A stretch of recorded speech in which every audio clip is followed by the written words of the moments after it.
with less than 3 weeks left and many mock drafts out there, and Mr. CeeLo here to critique them, we go through and look at CBS's Pete Prisco's and evaluate and ask ourselves, what the heck is he talking about? Dumb shit! Dumb shit! Dumb shit! This mock draft and Mr. CeeLo's opinion on this edition of Gridiron Gab Pro Style.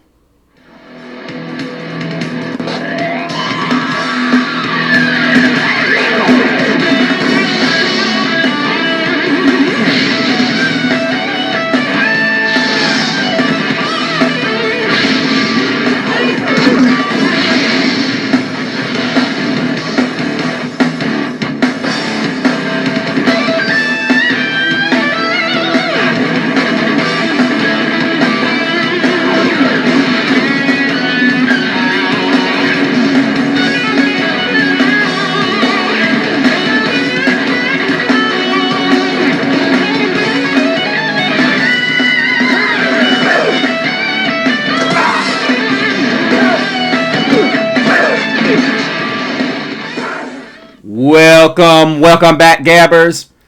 Thank you guys so much for joining us. I know it's been a minute. Wishing you all happy Resurrection Sunday, or happy Easter as some of you know it. To God and Jesus Christ be the glory. Of course, you're joined once again by the one and only Mr. CeeLo. But now that we've given the praise and honor to my Lord and Savior, Jesus Christ, let us give a huge gab out to my grandmother who just celebrated her 91st birthday last week. Thank you. And I finally want to give a huge gab out to my lovely, beautiful wife whose birthday will be coming up next. Actually, the end of this week. Thank you, baby. Appreciate you. Love you. And first and foremost, before we get started, I hope you guys have been doing well since I've been away. Just been having some things going down. You know how it is. Hope you guys are doing great. To God be the glory. Hope you all are ready for some draft work. I'm going to be going through a lot of these mock drafts and wondering what the heck is going on here. But anyway, the first draft I want to look at in this series, before we get into the nitty-gritty of the real thing, is Pete Prisco. Now, I'm not a fan of Prisco because a lot of the things he says he doesn't take back when he's absolutely asininely wrong. And quite frankly, I don't think he watches all the games. He can claim he does, but I just don't see it. And some of this is obvious in his drafting. Because I'm going to be honest with you, there are a lot of teams that need to trade back, and he just does the lazy thing and decides, hey, I'm not going to trade up. But let's get into it. Of course, the first overall pick, he takes Fernando Mendoza. I think this is a pretty obvious selection. I do think that the Raiders should explore trading back. Who knows? They may come up draft night and say, yeah, we want a mother load. But I think that kind of got swept under the rug after the Cleveland Browns pulled back their proposal to trade 5 seasons in advance of picks. So I think that kind of eliminated that. Unless somebody comes up with the old, I'm going to give you all my picks and I'll give you all my first, second, third this year, and I'll give you my first, second next year, and first, second next year. And the Jets have a very, very tasty set of picks. Just saying. But I will discourage you, Jets. You don't have a line to protect him. You do have Garrett Wilson. But what it will take you to get Fernando Mendoza, just save the capital and wait till next year because you're not going to be good. Which leads me to the second pick, which Arbel Reese was Pete Prisco's selection because he's went from being a linebacker to an edge guy now. Now, do I think he is just absolutely just off the charts? I still think Sonny Styles is the better of the two.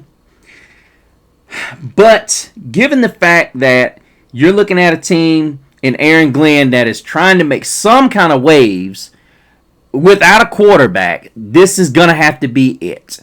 For me, if I'm the Jets, I trade this pick. I'm just going to say it right out the gate. I think ultimately Arvell Reese should not be the pick at number 2.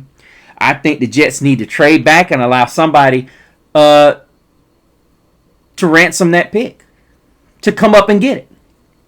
Same with number 3. He's got the Cardinals taking Ruben Bain. Look, yes, they need a edge rusher. But it's not as critical as quarterback and offensive tackle. It ain't. You don't take Ruben Bain this high, Prisco. He's going to fall. This pick is going to get traded. And I did a show on this, you guys, about why the Cardinals should very well trade this pick, because the guy you're looking for here is Francis Maui-Noah. Without a doubt. And the thing is, I agree. I'm trying to remember who it was that said that you don't take a guy this high that's probably going to be available later on. He's not that elite guy. Now, I think he's a mauler. Pass blocking is a little bit to be desired. I think it was Mel Kiper and Phil Yates that said he's going to be a guy that's going to be in the middle rounds. So, I get it. I was listening to some guys who are Arizona Cardinal podcasters, and you saw that on my show. Go back and listen to the Arizona Cardinal show I did with the sun setting on a new regime, on an old regime. The Cardinals have to knock this out the park, and it has to be a guard. A tackle. Has to be an offensive tackle, not Ruben Bain Jr. I'm going to go ahead and say this. I believe Ruben Bain's going to fall. It would not shock me whoever jumps up and takes this pick takes either David Bailey or Sonny Styles. That's just me, because Sonny Styles is a guy who just killed it at the combine, and I think a lot of people are hush-hush on him. I think a lot of people are hoping he falls, kind of like what happened with Tetairoa McMillan last season. Could be wrong. Going to number 4 with the Tennessee Titans, we see edge rusher David Bailey. Now, I do think that the new regime over at Tennessee would love to get a guy like David Bailey, 6'4", 250. I'm just not sure that this is the dude you take as your first pick as Tennessee Titans coach, when you could very well trade back. Don't get me wrong, David Bailey's a great player. I just have questions about that size. I really have concerns, especially when you've got a guy like Sonny Styles, who's grading just as quick, and he can play in multiple positions, and which leads me to the New York Giants pick, where you get John Harbaugh, who takes him in with the 5th pick with the Giants. To me, this is just too easy if you're John Harbaugh, and it sits there. And I'm not real sure that if you're the Titans, you want to go with David Bailey, who's a one-dimensional type player, when you take a guy like Sonny Styles, who is the tools to play multitude of positions. And that size, 6'5", 243, that's hard to ignore. So while I like the New York Giants pick, I think you're going to see a little bit. This might be a surprise pick. You may see Sonny Styles go number 4 if the Titans don't trade out of this. I'm thinking you could possibly see 3 trades go down, whether it's the number 1, 2, 3, 4 pick.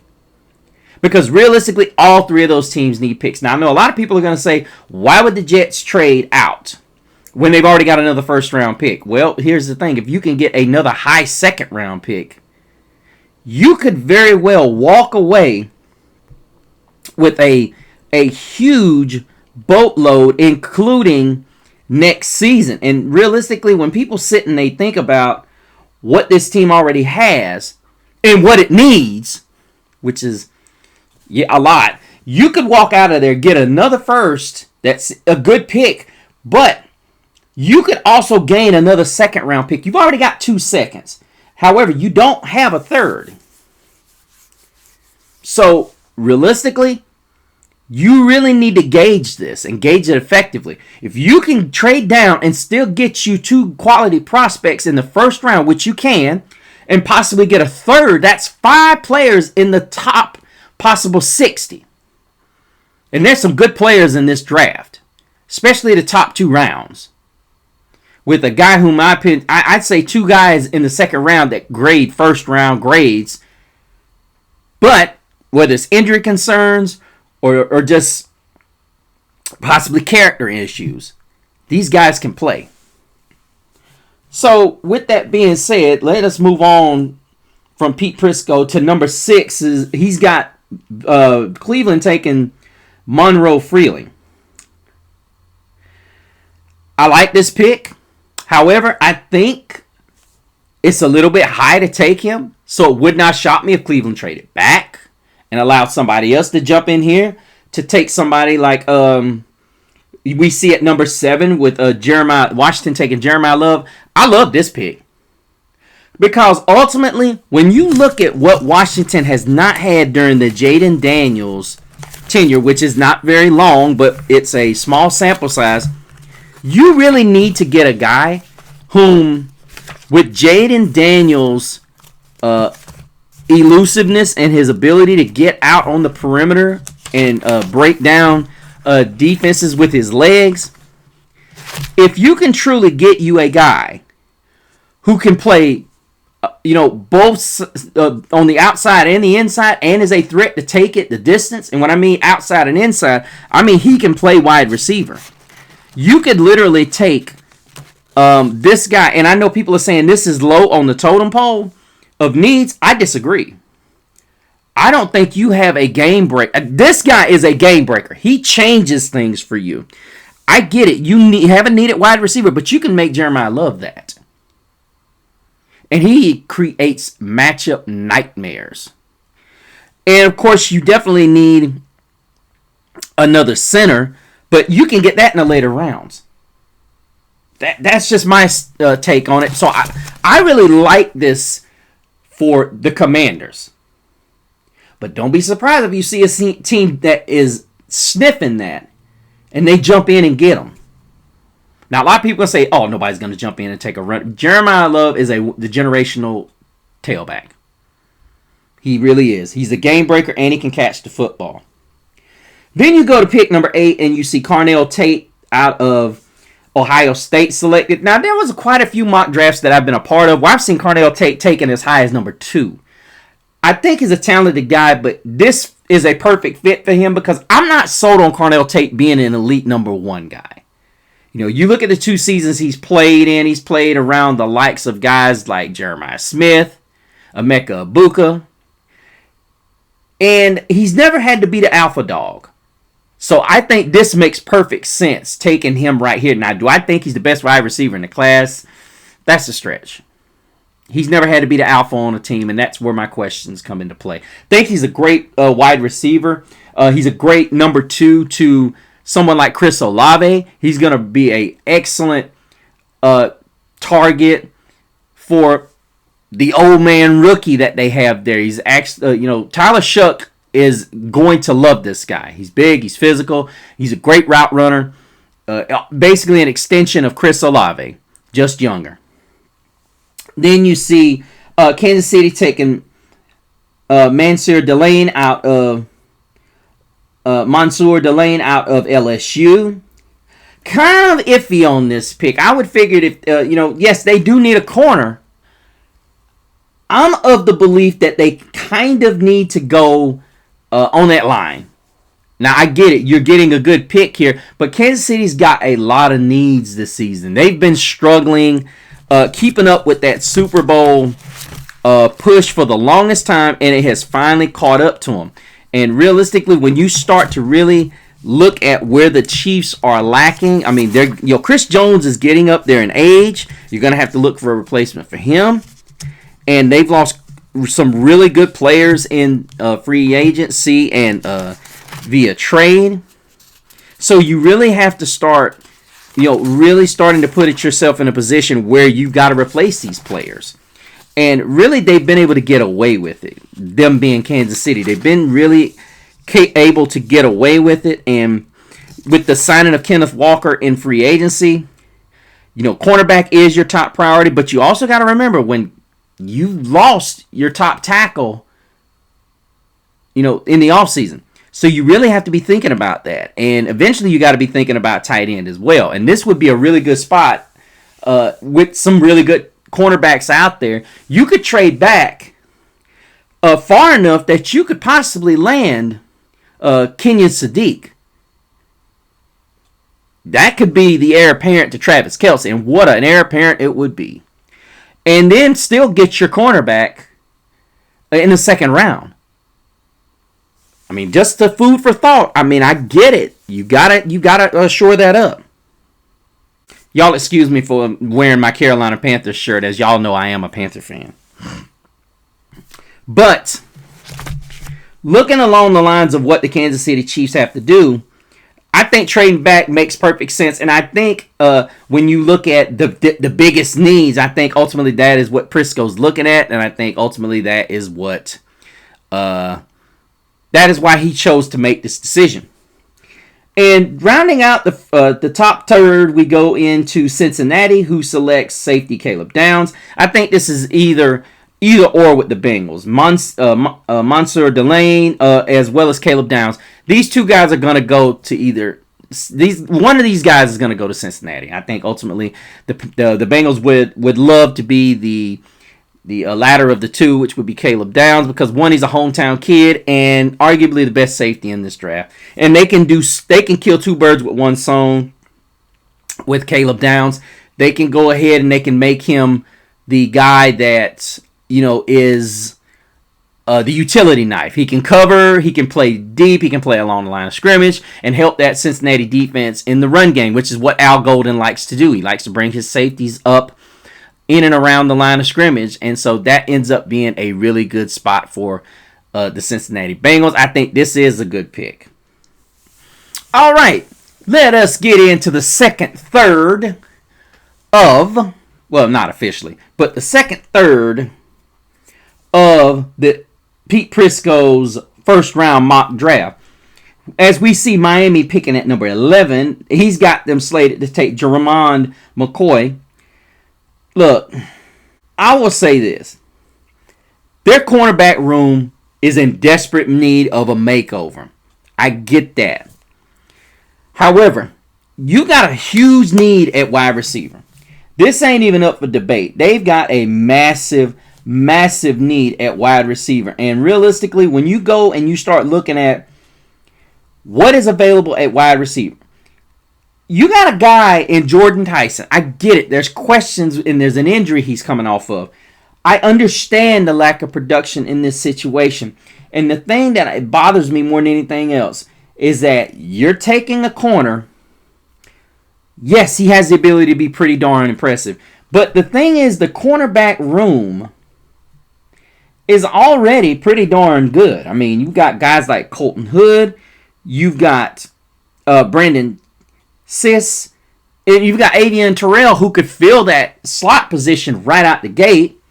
D'Angelo Pons, Chris Johnson, and you've even got guys in the second and third round, guys like Julian Need. And you could even skip Avian Terrell and get Keontae Scott in the second round. The problem I have so often is that with these mock drafts, you're looking immediately at the number one player that just jumps out at you and says, oh, let's take him here. Okay, here's the real issue when I look at the Miami Dolphins. You need a bunch of players. This is not even up for debate. You got the 11th, the 30th, 43rd, 75th, 87th, 90th, 94th player. And you need good players, and you need them fast. Now, I'm going to say this. Do I think the Dolphins trade back from number 11? Abso-freaking-lutely.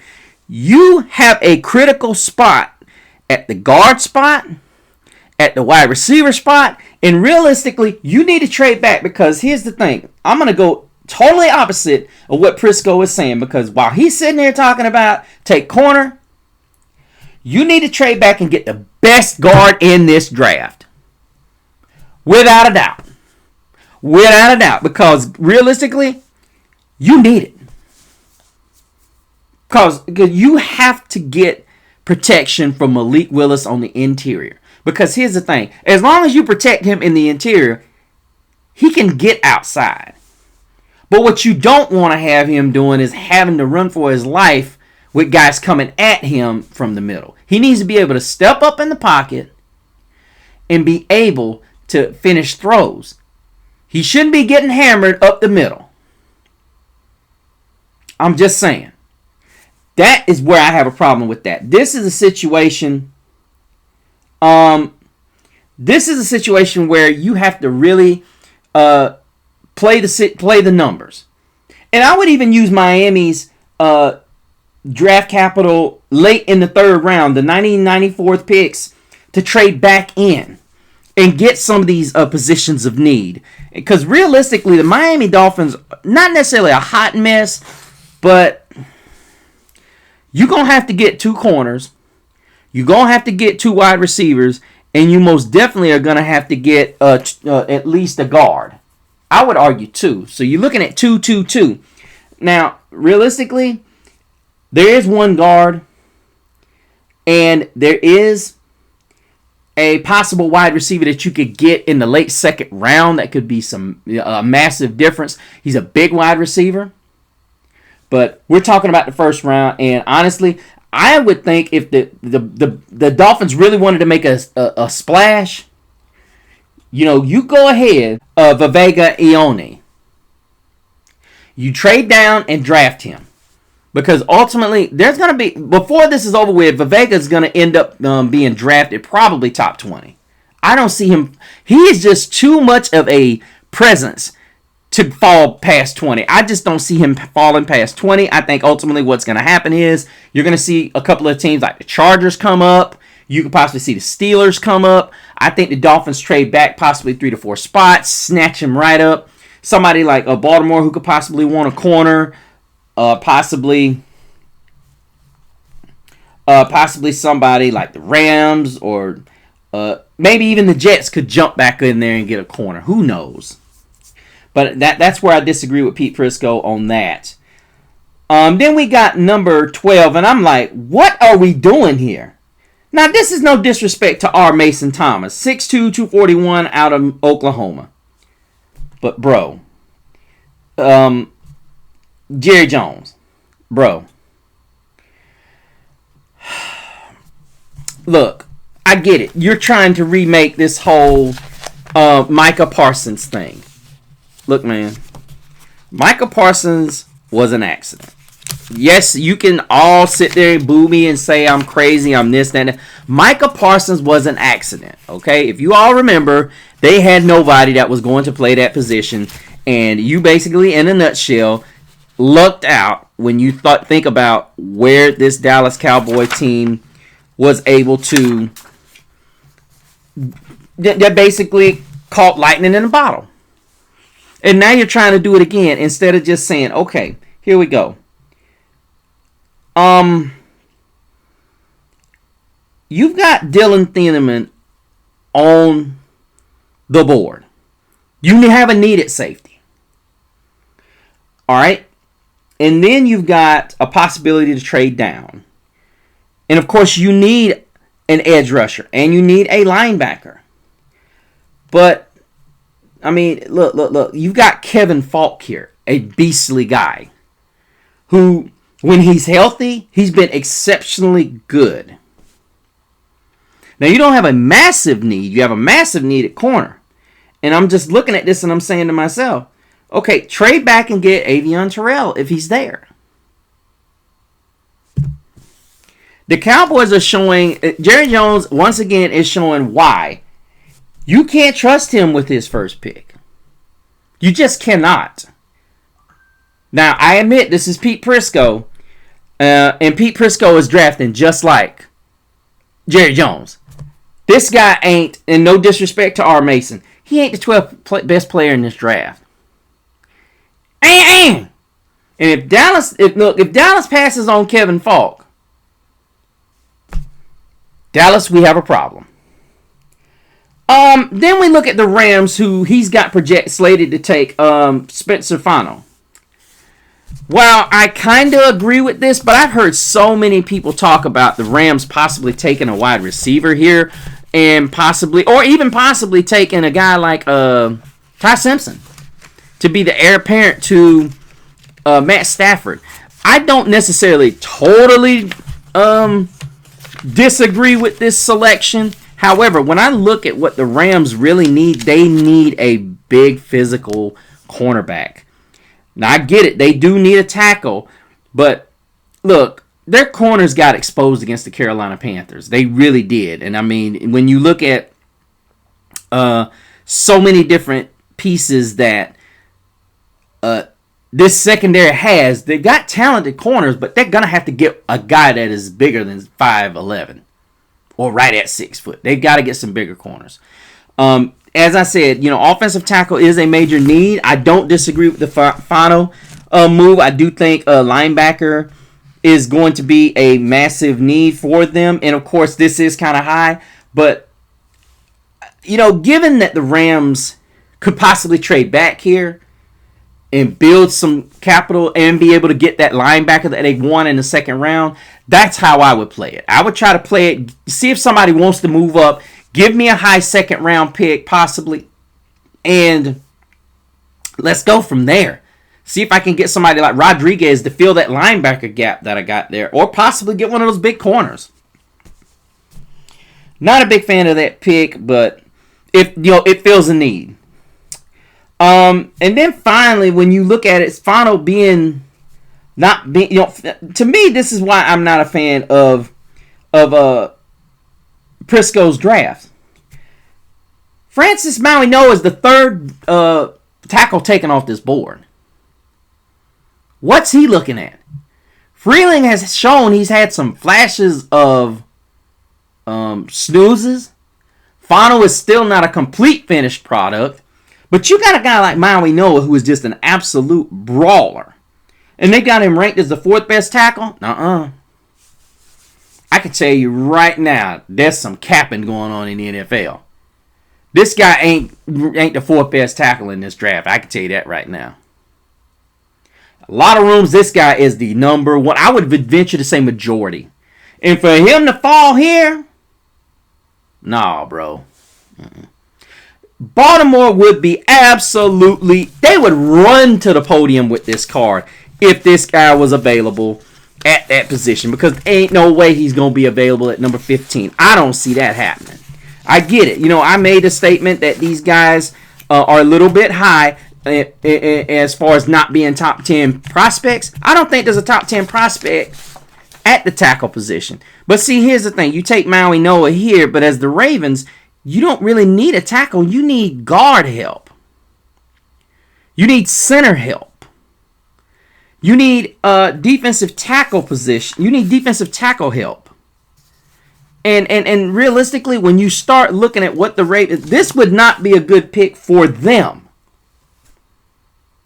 This would not be a good position for them. See, this is one of those positions where you heard me talk about earlier about jumping up and getting a guard.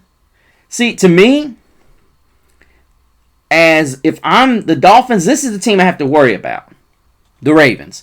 They're not going to take a tackle. I'm sorry. That's not a big superstar. They have to get a guard. And honestly, they're going to have to look at center as well. They're going to have to look at the center position, because when you lost a guy whom, in my opinion, I don't know what they were thinking, you have to replace what you lose. You just have to. There is no ifs, ands, and buts about it. When you lose a guy of Tyler Linderbaum's ability, you have to replace it. And I get it. They can do it in this year's draft. There's a bunch of good centers that they can replace with, but Linderbaum was a first-round talent. But I don't see them taking Mauigoa. And see, this is another issue. I'm sitting here looking at Prisco like, why would they take a tackle when they've got offensive tackle when they've got needs at guard, center, and you could even argue edge. I mean, look, just because they got Trey Hendrickson don't mean they finished the deal. I'm just keeping it in perspective. And I've even heard people quoted as saying that they could go to wide receiver in this draft. Yeah. But don't like the pick. I don't like the pick. And then, of course, we go to Tampa Bay, whom they've slated to take Akeem Mesidor. Newsflash. Mesidor is 25. To me, he shouldn't be on a team that is not contending right now. I remember Mel Kiper saying that. It was either Mel Kiper or Phil Yates said that. This is a guy that goes to a team that is going to compete now. He's 25. Tampa Bay is not going to compete this season. They are not. The Tampa Bay Buccaneers need to get back to being the Tampa Bay Buccaneers. They need two things. They need, obviously, they're going to need some help in the trenches. And, of course, now the wide receivers, they're good. They're pretty good at that. Now replacing a Hall of Fame, a soon-to-be Hall of Famer like Mike Evans, very difficult. Very difficult. And I get it. They do need edge help, but at the same token, not to that extent. That's just like they're saying they don't need guard help. They don't need tackle help. Look, realistically, they need help on that outside.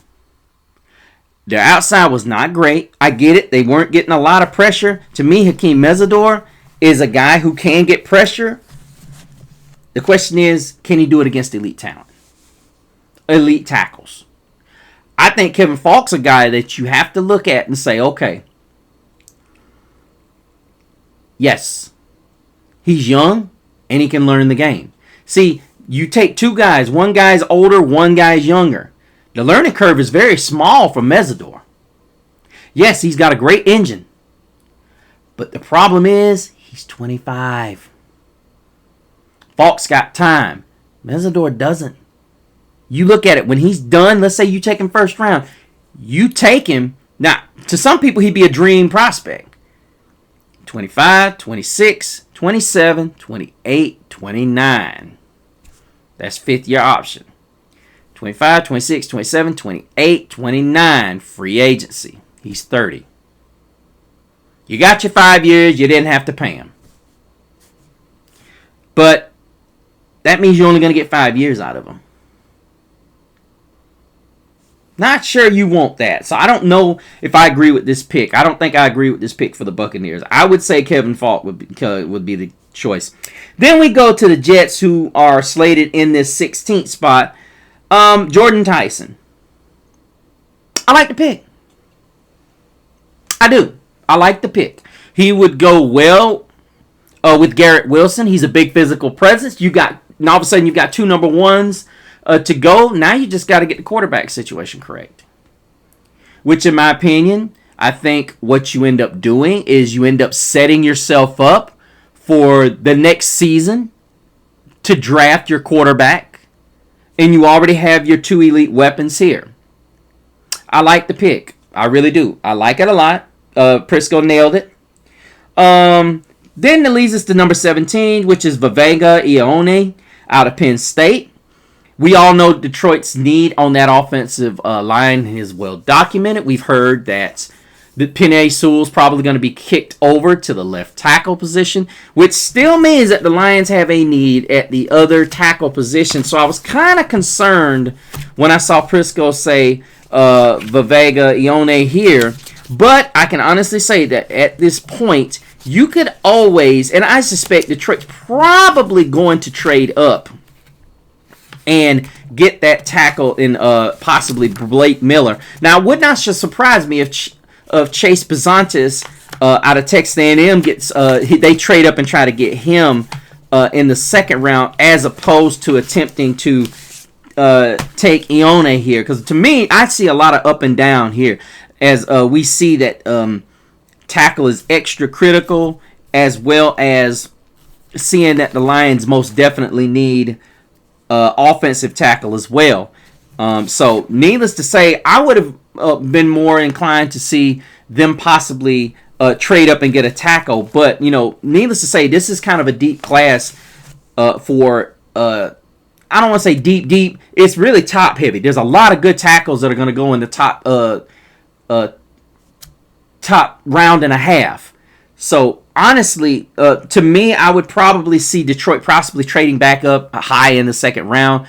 and possibly jumping on. My strategy for the Lions would be, okay, if there's no tackles here, trade back a little bit or get Ione, which is what they did. Kind of reach for him. I know a lot of people are going to say don't, but realistically, if they don't reach for him, somebody's going to jump up there and get him because he's arguably the maulingest guard in this draft.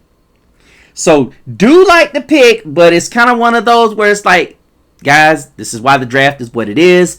Got to play it for what it is. Then you see the Minnesota Vikings take. Now this one I'm scratching my head on a little bit because I'm still seeing Dylan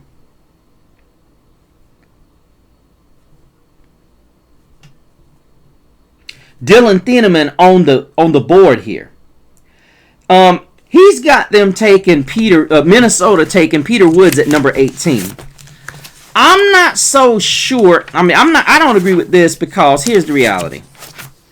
That is probably the most glaring weakness I see for the Minnesota Vikings, and I'm just wondering, okay, where are we getting this from? Because realistically, I get it. You can get the best tackle on the board, but you have to get a safety. This is your number one priority here. And then center. And then cornerback. Defensive tackle ain't a huge need. You got to have a safety. And Dylan Thieneman is still on the board? Come on now. Come on, Pete. You can do better than this. No, not agreeing with this. And then this one here. Y'all saw I had the Carolina Panthers shirt on. So that's my squad. So, Kenyon Sadiq, 6'3", 241. Pete, we didn't feature our tight ends enough. So what the heck are we going to do? What the Falcons did for 4 years? No. The Carolina Panthers need a tackle. Defense, that is. Offensive tackle. Possibly a safety. And a slot corner. They don't need no tight end. Don't waste the pick just because, oh, he's got these numbers and this, that, and other. If you don't have a history of using a tight end, don't draft a kid and try to start now.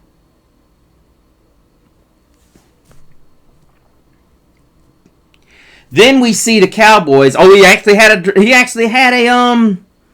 a trade in here. Oh my goodness. Oops. I know. Yeah, this was the Packers. So, as I said, they've made he's got a smart one in here. Avion Terrell was drafted for the Cowboys. Smart pick. I agree with this pick. And the reality of it is, I still don't like the fact that Banks hasn't come off the board yet. I honestly think Banks should have been the pick for them. I think Terrell's a great pick for them. Yeah, I like the pick. Absolutely. And then you see Emmanuel Pregnon selected by the Pittsburgh Steelers. Yes, I agree with this. The Steelers need that position. It's an imperative position that they get. And then, of course, you see the Chargers take Caleb Banks. Now, while many of you are going to say, what are you talking about? I don't agree with this pick. Because ultimately, I don't think Banks is going to go this high. As talented as he is, I think that injury is going to shy a lot of people away from him and make people have to be kind of like on a Wall Street floor. Everybody's sitting there on the clock wondering, what are we going to do? What are we going to do? What are we going to do? The Chargers have more pressing needs, you know, in my opinion. They need an edge rusher. They need a guard. And I'm just not a big fan of, you know, taking positions that we are not overly critical in. And I don't see this as a team that, to me, the Chargers are a team that has to get a guard. There's no ifs, ands, and buts about it. They're going to have to trade back and go after Basantis. And, you know, to me, defensive tackle's not an issue here. It's not a big enough issue to chase. I think guard, as I said, guard and offensive tackle are two of your most pressing needs. I don't think this is a situation where you just need to go out there and just slap a defensive tackle in the first round and totally miss out on your needs. And then I think Banks is a little bit, high. I think this is definitely, because they're saying Banks is ranked 46. Why would you take him 22nd? Just makes no sense to me. And then you've got Philadelphia drafting Max Ionacher, the offensive tackle out of Arizona State. I like this pick. I think he's a little bit inflated at this position, but ultimately when you see tackles going after, you have to jump in there and get a player. But ultimately, I mean, some of you would have liked to have seen Jordan Tyson go here with A.J. Brown's probable impending dismissal. And then, of course, you come up on the Cleveland Browns, who select Ty Simpson, and all I can say is, oh my gosh. And the quarterback carousel continues in Cleveland. Prisco. Then, of course, Blake Miller, the guy whom I am a huge fan of, is going to be selected here by the Chicago Bears. I think this is a great selection. The only problem is Blake Miller only played one season at left tackle. I think he's talented enough to make the transition, but this is not... It's going to take time. I think this could be growing pains. A lot of people think that going from right to left is is no different. It is. But I like the pick. I just hope the Bears know that they have to bring him along slowly, because it's going to be, I think it's been 3 years since he played left tackle. But guys, we have blown through the second third, and we are on our way to the final third of Pete Prisco's mock draft, which some of it's laughable and some of it's on point. Pick 26 has the Buffalo Bills taking Malachi Lawrence, linebacker out of Central Florida, 6'4", 253 pounds, in a need that the Buffalo Bills have. I do agree that this is a selection that almost has to be pushed a little bit, because the Buffalo Bills have very few pass rushers, if any, on this roster, and they're going to have to get pressure on the quarterback. However, I think ultimately, they're going to have to get some weapons for Josh Allen to go along with guys like Keon Coleman, who has not lived up to the build that they had hoped he would. I'm assuming that the Buffalo Bills have someone else scouted for a possible second round selection, or possible a trade up. But yeah, I like Malachi Lawrence's energy as a linebacker slash edge rusher type player. But he's basically a multi-dimensional player. But I thought it was kind of a reach, but realistically, that's what Pete Prisco has, and I'm guessing he's looking at it and saying that he's the only edge rusher that's remaining. But the funny thing is, I have not seen Keldrick Falk yet, so for that reason, I don't like the pick. I mean, I'm like, where is the big beast at? This is a dude, in my opinion, whom if you put him in the system of the Buffalo Bills, he becomes a automatic. He's got to have forgotten this kid.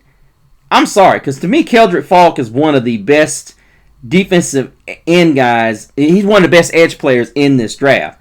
So, for that reason, I'm not a big fan of this. I see the need, but I'm not a fan.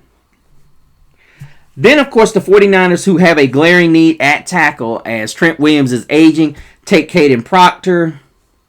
And the reason why I say he fell this far, they got him ranked as the fourth ranked prospect. I don't see how that is. There's too many issues with his weight and possible technique issues and mental lapses and whatnot. Yeah, I can't see him as being as high as he is, but I can see him as being a guy that the 49ers or whichever team chooses to draft him as being a guy that goes after him. So I kind of lean towards Prisco being correct on that. And Caden McDonald being drafted 28th by the Houston Texans. I think the only weakness to the Houston Texans defense was at times their interior defensive line. Teams were able to gash them at times, not consistently, but at times, they were able to get some huge gains and rip off good runs against this Houston defense, which is probably the only knock that you have against the Texans. However, I still have a problem with Chase Basantis. I get it. The Texans have that 39th selection. I would be more inclined to trade back. If I can't get either or of those tackles, defense, because the defensive tackles are loaded in this draft. I got a feeling these defensive tackles are going to fall, even including Banks. I think the Texans have a prime opportunity to trade back and possibly land not only the guard play that they need, but also the defensive tackle that they want. And I'm going to be honest with you, Caleb Banks being here, and I get it, he's already been taken, but I don't think he's going to go that high. I think Prisco's dreaming. He's looking at potential, not what the other teams in the league are looking at. But do I think that the pick is a good pick? Sure. But I just think the Texans, if they're in this position, they need to trade back, accumulate another pick, and possibly trade up from that 39th spot to go up and get Chase Basantis. Or take Chase Basantis with the pick that you trade back far enough, maybe not past 29. Because in some mock drafts, I'm seeing Basantis go bye-byes after that. Then you've got the Kansas City Chiefs back on the clock yet again at the 29th spot. He's got them taking Mekhi Lemon. While the pick semi-makes sense, it really doesn't, because if you look at the Mansour Delane pick at number 9, if you just trade back, not only do you procure another pick. Look, Cincinnati's not going to take Delane, and I mean, maybe Miami does, but there are two or three other corners in this draft that you can take that will fulfill your desires at that cornerback position. And then on top of that, you can get Kenyon Sadiq. That's right. So this is why I don't like this Lemon pick. I don't think the number one priority for the Kansas City Chiefs needs to be wide receivers. I'm just not a fan of teams that have a quarterback that is able to just absolutely distribute the football, and you're just running out here instead of just saying, okay, maybe, just maybe we need to protect this guy. I mean, granted, he was on the run when he was injured, but here's the reality. The offensive line for the Kansas City Chiefs has not been great for a while. And then you have to take into account that this is a defense that really needs to upgrade at the edge position. And realistically, I get it. You definitely need to upgrade at the tackle position. And realistically, you cannot keep just throwing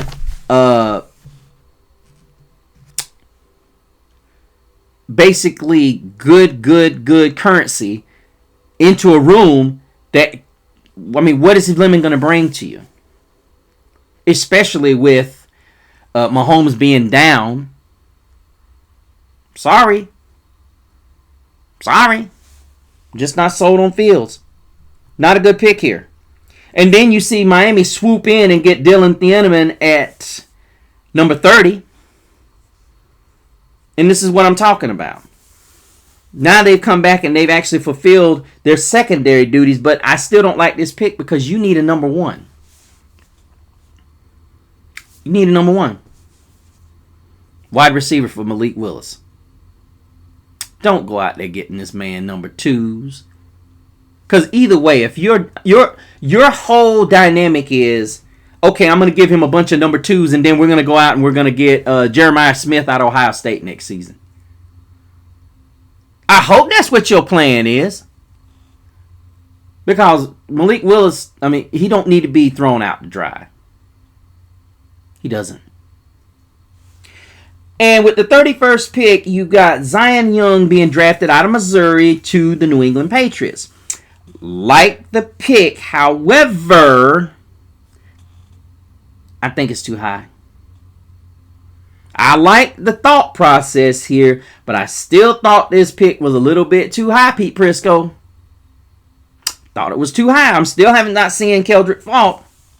And then finally, the Seattle Seahawks get Cassius Howell, who is the 24th ranked prospect in this draft. Sure. And Seattle just continues to replace. They continue to replace. It's going to be interesting to see if I do agree with what Prisco said about Cassius Howell. I think this is the right choice. I still wonder why Keldrick Faulk was not in this mix. But there you have it, people. The top 32 picks of the first round as seen by CBS's Pete Prisco. Like I said before, there's some question marks and then there's some good thought processes going into it, but I still can't understand how Keldrick Faulk's not in this.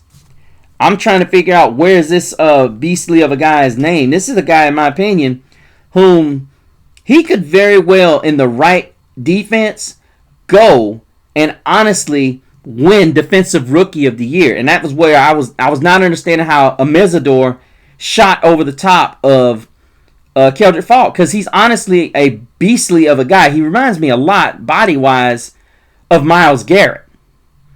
And, yeah. Y'all don't know how that turned out. Now, the production wasn't there, but I can honestly tell you guys, don't be surprised if this dude knocks it out the park. And, look, I don't see Pete Prisco being right about Faulk not being in the first round. I see it being different. But let me know what you guys think about Pete Prisco's mock draft. Do you think he's on it? Do you think I'm wrong about certain things? Please leave your comments down below. Make sure that if you like and subscribe to the show, you leave your name down in the comments. And don't forget to hit that bell notification and hit that thumbs up if you like the video. Also, make sure if you're a first-time viewer, put your name and where you're from and what team you support. Let's go over to the Facebook page, which is Gridiron Gab Pro Style. Make sure you make sure you add us as a friend and make sure you join the group so that you can keep up with all of the in-season shenanigans that we're getting into. And make sure you join group members so y'all can chat amongst yourselves, ask me questions and topics that you want to see me do on the show. Finally, make sure you go over to my Instagram at Mr. CeeLo if you want to chat it up with me and keep up with all of my in-season and off-season shenanigans that I will be caught up in. I am eternally grateful for you guys. I hope you guys had an awesome Resurrection Easter Sunday. Once again, happy birthday to my grandmother and to my wife. Hope you guys are doing great. Always remember that you guys are a part of the family. Make sure that you put your name down because Mr. CeeLo is working on a shirt that I've been working on for 3 years and I hope to get it done by this summer. But until the next time, same Gab channel, same Gab platform. But behold, there is a warm breeze that comes from the west. The blazing sounds of victory fuel their everlasting quest. It is a call to arms, for they are here. An army that has the will to challenge and the will